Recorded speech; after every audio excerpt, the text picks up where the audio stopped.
There is a secret buried so deep inside the Thomas family that even the people closest to Raq have never been allowed to touch it.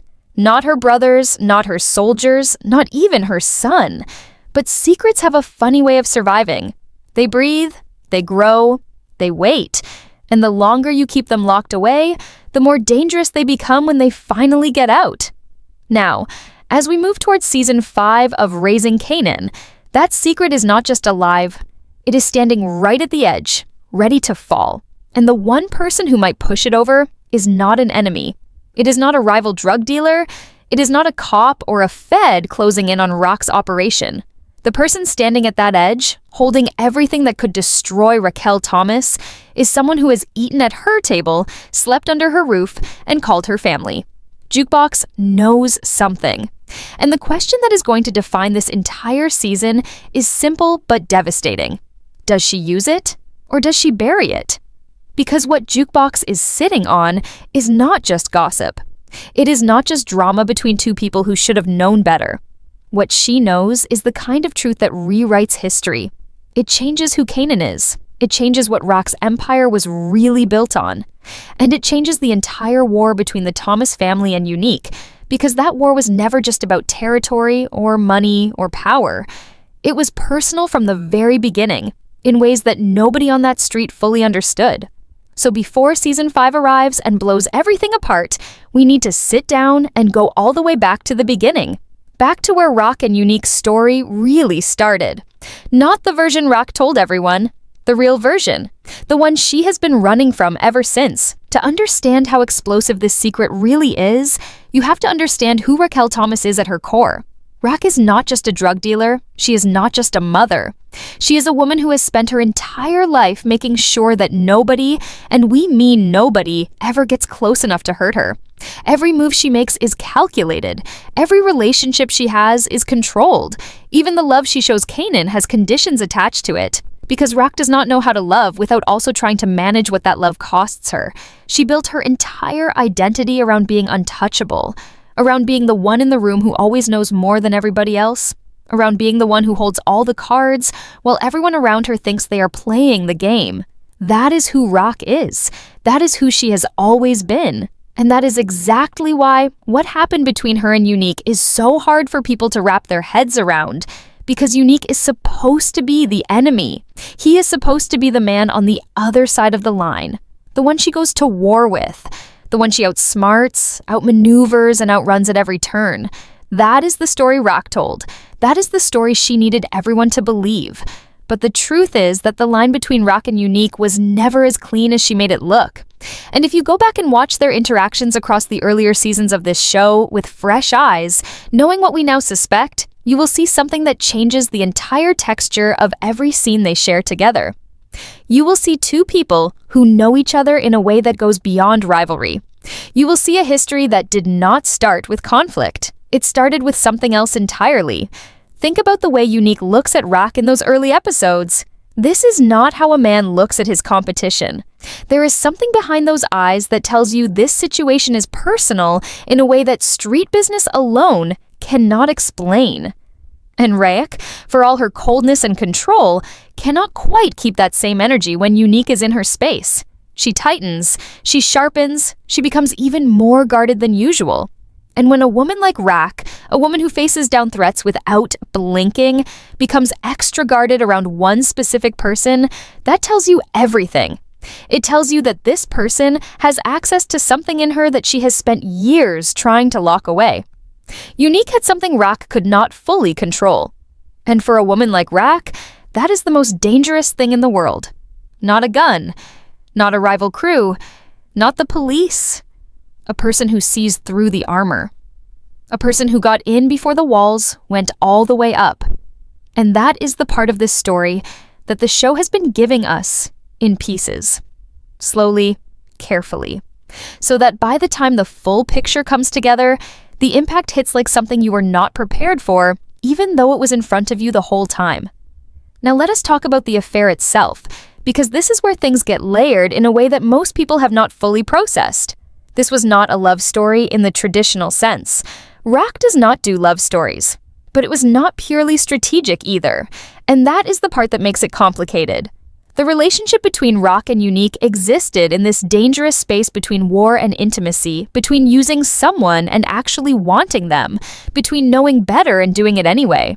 And that space, that gray area where your feelings and your survival instincts are pulling in opposite directions, that is where people make the kind of mistakes that follow them for the rest of their lives. Raq made a mistake. Or maybe it was not a mistake at the time. Maybe in whatever moment brought them together, it felt like the only real thing in a life full of performances. Maybe Unique was the one person she did not have to perform for because he already knew who she was underneath the boss energy and the cold calculations. He knew she was human. And for Raq, being seen as human has always been the biggest vulnerability of all. Because if people know you are human, they know you can be broken. And then the pregnancy happened. And everything changed. Because a pregnancy is not something you can strategize your way out of. Not fully. It is physical proof that something real occurred between two people who were supposed to be enemies. It is evidence. It is a living, breathing consequence of a moment that Raq would have given anything to erase. But she could not erase it. She could only control the story around it. She could only decide who knew, what they knew, and how the information would be managed going forward. And that is exactly what Raq did. She took the most personal, most vulnerable thing that had ever happened to her, and she turned it into something she could manage. She kept it quiet. She kept it contained. She built a wall around it so thick and so high that even the people closest to her could not see over it. She raised Kanan in a world where the full truth of who he is and where he comes from was carefully, deliberately hidden from him. And she told herself that this was protection, that she was keeping him safe, that some truths are more dangerous than the lies that replace them. But here is the thing about walls that high. They do not just keep people out, they also keep things in. And what Raq locked inside that wall when she buried this secret was a truth so powerful that even after all these years, all these seasons, all this blood and betrayal and survival, it has never stopped trying to get out. It has been pressing against that wall from the inside the entire time. And in season 5, the wall might finally crack. Not from the outside, from within, because somebody already got past the wall a long time ago. Somebody has been on the inside of that secret, watching Raq manage it, watching her perform the lie, watching her build an empire on top of a foundation that has this enormous crack running straight through the middle of it. And that somebody is Jukebox. There is a certain kind of pain that comes from knowing the truth about someone you love. Not the kind of pain that makes you angry right away, not the kind that sends you running to tell everybody what you found out. It is a quieter pain than that. It is the kind that settles into your chest and just lives there, heavy and still. The kind you carry around every single day while you smile at that person across the breakfast table, while you laugh with them, while you watch them lie to everyone around them with a straight face and a steady voice. That is the pain Jukebox has been living with. And the longer she carries it, the more it changes her. Because that is what the truth does when you swallow it instead of speaking it. It does not disappear. It does not get smaller over time. It just moves deeper inside you, and it starts to change the way you see everything. It changes the way you see Raq. It changes the way you see Kanan. It changes the way you see yourself. Because at some point you have to ask the question that nobody wants to answer. If I know the truth and I am still saying nothing, what does that make me? Jukebox has always been one of the most interesting characters in this entire show, and the reason for that is simple. She is the only person in Raq's world who has never been fully controlled by Raq. Think about everyone else in Raq's orbit. Her brothers, Lulu and Marvin, both of them have spent their lives either following Raq's lead or fighting against it. But either way, Raq is the center of gravity that everything in their lives orbits around. Kanan loves Raq, fears Raq, needs Raq. And that need is something Raq has never been above using when it serves her. Even the people outside the family, the soldiers, the connects, the partners, they all exist in a world that Raq has defined and shaped to her advantage. But Jukebox is different. Jukebox has always had her own internal compass, her own sense of right and wrong that does not automatically bend to whatever Raq decides is acceptable. She loves Raq, yes, but That love has never made her blind, and that is the most dangerous combination you can find in someone who knows your secrets. Someone who loves you, but can still see you clearly. Someone whose loyalty has limits. Someone who has been watching and waiting and thinking, turning the truth over in her mind like a stone she keeps finding in her pocket. And every time she touches it, she has to decide all over again what she is going to do with it. Now, let us be honest about what Jukebox knowing this secret actually means in the context of who she is and what she has been through. Jukebox did not have an easy road. Her relationship with her own identity, her sexuality, her place inside a family and a community that was not always safe for her to be fully herself in, all of that shaped her into someone who understands what it feels like to have your truth suppressed. She knows what it costs a person to live inside a lie that someone else constructed for them. She has lived that. And so when she looks at Kanan, walking around in a version of his own story that is missing the most important chapter, there is something in Jukebox that does not just see a family secret. She sees a person being robbed. She sees Kanan being denied something that belongs to him, the right to know where he actually comes from, the right to understand why his life looks the way it looks, and why the people in it made the choices they made. Jukebox understands that kind of robbery because she has experienced her own version of it. And that understanding is what makes her dangerous in a way that no street soldier, no rival crew, no law enforcement could ever be to Raq. Because Jukebox does not just have the information, she has the moral weight to justify using it. She has the personal history that makes exposing Raq feel like not just a betrayal, but a correction. But here is where it gets even more complicated. Because Jukebox is not a simple person, and this is not a simple situation. The same love that gives her the moral clarity to want to tell the truth is also the thing that has kept her quiet all this time. She loves Kanan. Genuinely, deeply, in a way that goes beyond family obligation. And she knows, because she is smart enough to see several moves ahead, that the moment this secret comes out, Kanan's world does not just get complicated. It shatters. Everything he has been taught to believe about his mother, about his enemies, about who he is supposed to be loyal to and who he is supposed to be at war with, all of it gets thrown into the air at once. And Jukebox has to sit with the knowledge that she might be the one who does that to him. That the truth she is holding might be the thing that breaks the one person she actually wants to protect. So she waits, she watches, she keeps carrying the stone. But every season, every episode, every scene where Raq tells another lie with perfect confidence and Kanan believes it without question, that stone gets a little heavier, and a person can only carry so much weight for so long before something in them finally gives way. What Season 5 is going to force Jukebox to confront is the question she has been avoiding since the moment she found out the truth. Not whether to expose Raq. That question is almost too simple. The real question is deeper and harder than that. The real question is this: what is her silence protecting? And what is it destroying? Because silence is never neutral. Silence is always doing something. It is either protecting someone or it is enabling someone. And in this case, Jukebox's silence has been doing both at the same time. It has been protecting Kanan from a pain he is not ready for, yes, but it has also been enabling Raq to keep running a version of reality that serves Raq and nobody else. And the moment Jukebox truly faces that, the moment she stops being able to tell herself that staying quiet is the loving thing to do, that is the moment everything inside the Thomas family changes forever. There is something uniquely painful about watching someone walk through a story they do not fully understand. Kanan Stark moves through his world with this energy that feels like confidence, like someone who knows exactly who he is and exactly where he stands. And in many ways, he does know. He knows he is Raq's son. He knows what that means on the street. He knows the weight that name carries, the respect it demands, the fear it generates in the right rooms. He has grown up understanding that being Raq Thomas's son is not just a biological fact. It is a position.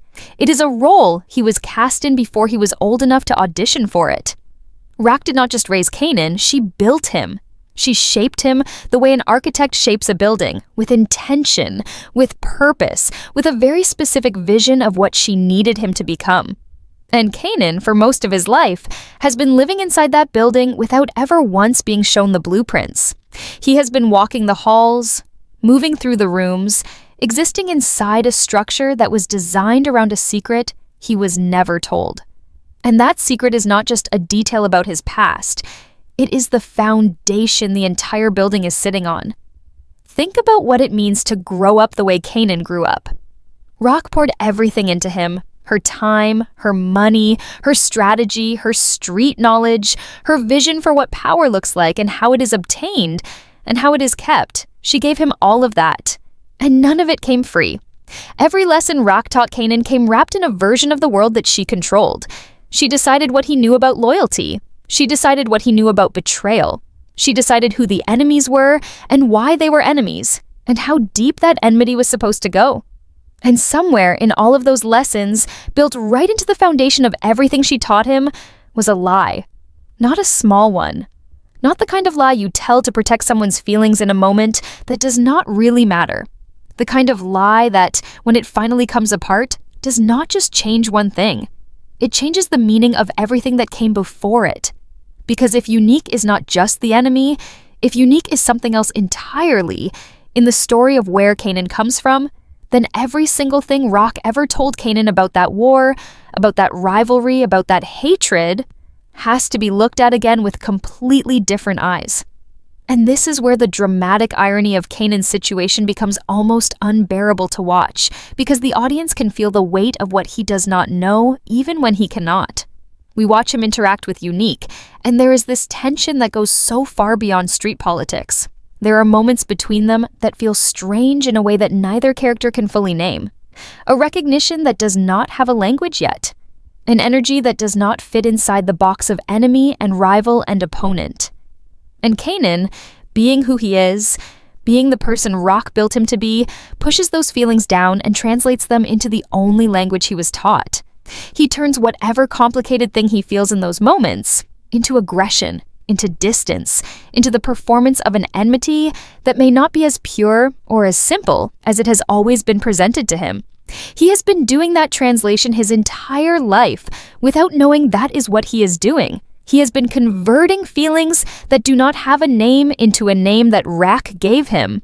And that name is enemy, that name is threat. That name is the person on the other side of everything we are fighting for. But what happens when that name turns out to be wrong? What happens when the translation you have been using your whole life turns out to be a mistranslation? What happens to everything you thought you understood about yourself when the dictionary you were given was written by someone who needed you to believe a specific story? The answer to that question is the emotional core of what Season 5 needs to deliver for Kanan's character. Because Kanan is not just a street kid who grew up in the game. He is a person who has been searching for identity his entire life, trying to figure out who he is underneath all the roles he has been assigned. Son, soldier, heir, weapon. He has worn all of those labels, and none of them have ever felt like the complete truth of who he is. And the reason they have never felt complete is because they were all built on top of something missing.